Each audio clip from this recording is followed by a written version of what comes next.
There's a version of being known that doesn't require you to explain anything. No backstory, no disclaimers, no carefully worded translation of who you are into something the other person can digest.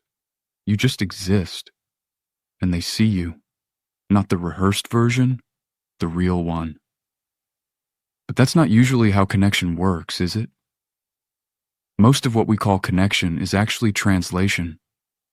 You feel something, and then you convert it into a story, a sentence, some carefully chosen metaphor so the other person can receive it. And look, translation is care.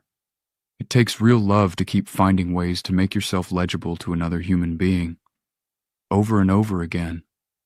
But underneath every explanation, there's this quiet wish, the wish to not have to build the bridge every single time.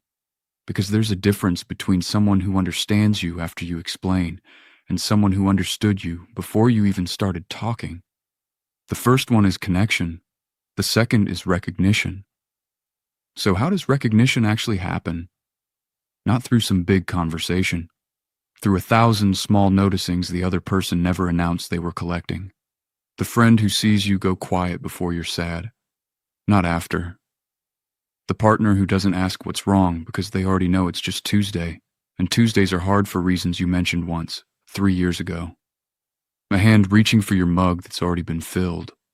Someone pulling a blanket over your lap without looking up from their book.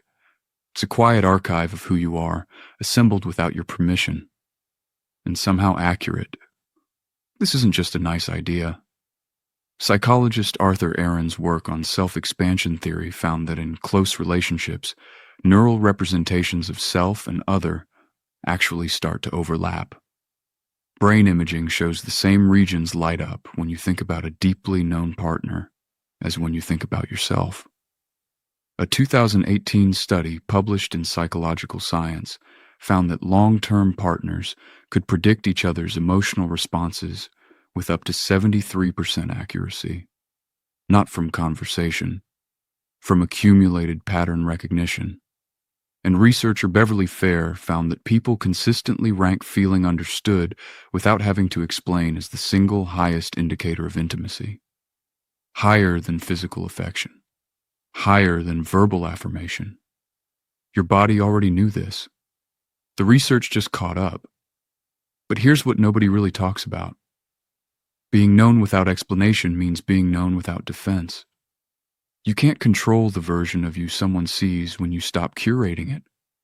You just have to trust that the unedited version is enough.